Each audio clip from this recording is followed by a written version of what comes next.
Hello and welcome to Cruising and Musing. I am your host, Rob. I thought I should give everyone an update. I know I've been quiet since the shooting happened, and again, it's because I have some thoughts. I don't want to say them while it's still in the news cycle. The mainstream media vultures do enough of the gorging on the blood that I'm not willing to do it as well. So once it has, kind of left the public consciousness, I will share my thoughts and opinions on that, as well as a planned series of videos that I've been working on how to express it in a way that is meaningful and can be researched and checked and gone through if people want to look into it deeper. And kind of string things along together in the narratives the way I hand them out on the channel.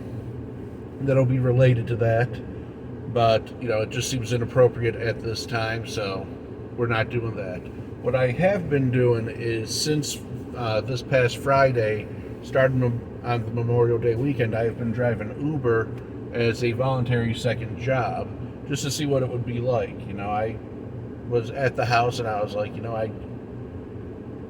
I just felt like I was sitting on my hands, wasting time, because just working for an online school kind of sapped the joy of video games out for me, being at my big gaming computer that also serves as my workstation. Feels like being at work. I can't relax.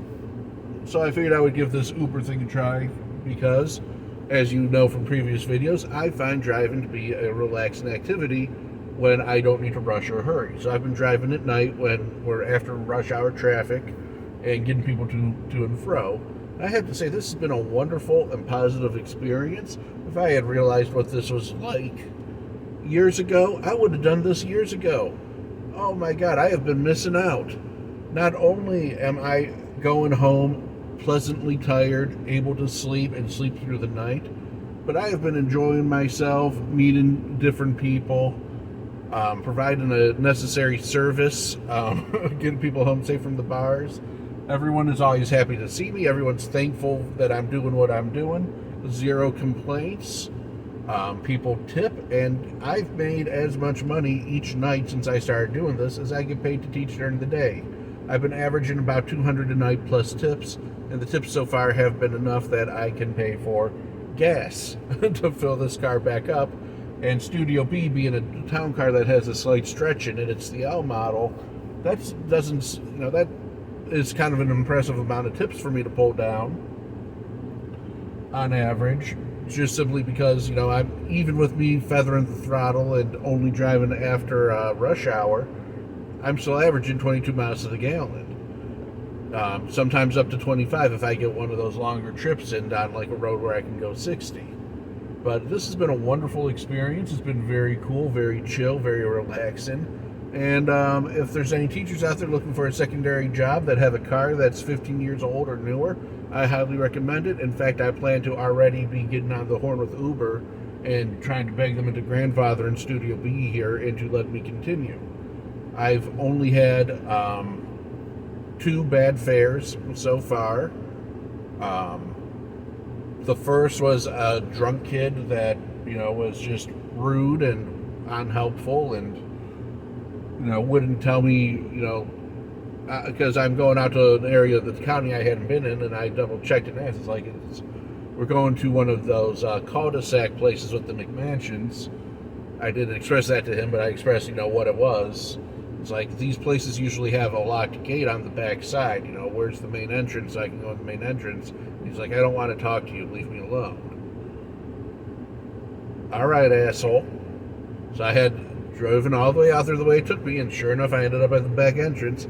So he got charged for the 20-mile round trip it took to drive all the way out and around and go down to the next major road and get to the main entrance when he could have avoided that to begin with. And you know what? I should have made him get out right then and there, because sure enough, as we were getting close to that main entrance, I had to stick him out the side door so he could puke, reel him back in, and get him home. No tip. The second time it happened, a couple of drunk women were the next fare that I picked up on my way back into town from him. Stop at the bar, I'm waiting there for 5 minutes while they're getting loaded, talking to each other, trying to extract themselves from the guys that were trying to pick them up. Whatever, your normal bar affair stuff. They tell me they want to go to one place. Well, we have a road that has a name like that, and we have a resort that has that name. And they confirm with me 3 times in a row that they're going to the place that's the road. So I drive 20 miles out to the place that's the road, only to find out I need to drive 30 miles in the other direction to take them back. And as I pulled up to this road they initially had me go to in the middle of nowhere, they're looking at each other and they're like, "Please don't leave us here. We'll give the big tip, blah, blah, blah." And I was like, "Well, definitely please do so, because I'm about to drive out $10 in gas to get you back to where you need to be. But I'm not going to abandon you here." Lesson learned. Next time, I'm kicking them out at the curb if they don't show me money right up front. And then they can reorder the Uber so I get paid twice. But, oh man, that was ridiculous. And then I had to deal with the one that had been asleep in the back seat, waking up halfway there, and she kept yelling at me when we were 3 miles away from their house, or where they were staying, that "This is where we are, let us out." And it's like, well, this is not where you're going, but I will let you out, but I will not come back for you. Well, okay, let's be sure. Oh, that was it. After that, I said I was done for that night. So I've had such good nights on Friday, Sunday, Monday, and Tuesday that I'm back out here again for Wednesday. And yeah, it all made up for the Saturday. I'm making an average about $200 after gas and everything with the tips that I've received. And I've also had some good experiences too. One of the things that I want to mention with this video is one of the fares I picked up was a former special needs student who's clearly on the spectrum a bit, and he had been in a car accident.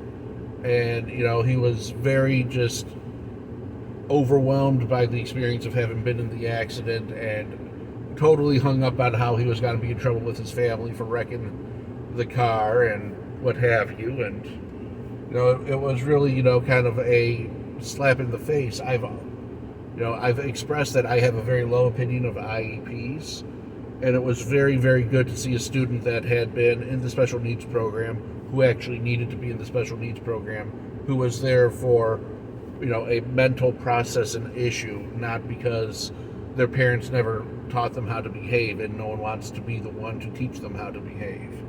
So that was very refreshing. I felt like I, really helped that kid out, talking him down, calming him down, getting him to call his family, and, letting the family know that somebody needed to talk him into going to the hospital, because he had clearly hit his head. He had a big old lump on it, and he was refusing to go into the hospital for the cops, for myself, and for anyone else. So it's been an experience, and I highly recommend this to anyone who's thinking about doing it. It's been very casual. I prefer rolling around at night. I've expressed before with the firearms that I do carry with me, so I do go into the parts of town that other people normally would probably stay away from. I've had 0 issues, and I've felt unsafe 0 amounts of times. But always best to be safe, because you never know. There's always been the occasional story about an Uber driver being assaulted or what have you. So I'm playing better safe than sorry, but again, this has been a wonderful experience. I absolutely have loved it. Rolling down by the beach, driving people around on their vacation, being out on the east side of the county, rolling through and getting working folks out to their evening jobs. It's all been very good. And they're all very happy to have some extra room in the car so they can kind of relax and take a deep breath.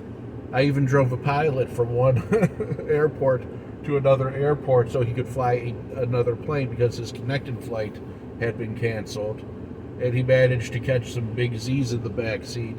So at this point, I've decided that when I get that first paycheck from Uber, which, by the way, is going to be as much after the 4 days as my teaching paycheck normally is after taxes for 1 week. I'm going to invest in getting some throw pillows for the back seat and whatnot, and make things a little more creature comfortable back there. But yeah, it's been a very wonderful experience. I recommend everyone try that. Look forward to more content coming from me. And as always, I wanted to give a shout out to Dr. Souza over at Echelon Education Consultant. Make sure to subscribe to his channel if you haven't come here from there. And listen to what the guy has to say. He's a wonderful man, very thoughtful, very expressive, a little more in touch with his emotions than I am. And I've got a story about why it takes so much for me to get an emotional reaction out of myself. But we're going to touch on that when we get into that series about things that the schools do that help create mental illness. But wonderful guy. Me and him have very different takes at times. Other times we're hand in hand. And it's really nice to see somebody who can, agree and maintain good humor on, where you're in agreement, then disagree and maintain good humor where you're in disagreement. So that's this video. It's kind of short. I am loving the Ubering around. Oh my God, this feels rewarding in the way that my first year of teaching in the virtual school felt rewarding. When I had a kid miss 2 questions on a quiz and got a 60, and I was able to pick up the phone and call him and walk him through his, getting those questions wrong and help him fix it and understand what he had done wrong and move forward. I'm getting that kind of I'm getting that kind of neurochemical response to doing this and getting all the thank yous and the people being happy with me and the reminder that I can actually work and be treated like a human being at the same time. It's been wonderful. So until next time, this has been Rob with Cruising and Musing, and I plan to get back to you guys. I'm just going to take it slow because I got a chance to make $3,000 guaranteed from Uber if I do 200 trips in the next 15 days. We're at 50, or sorry, I've got 66 of them knocked down now after last night. So we're going to try to hit that 200 mark and get the big money for the summer so we can do some work on Studio B and Studio A. Till next time.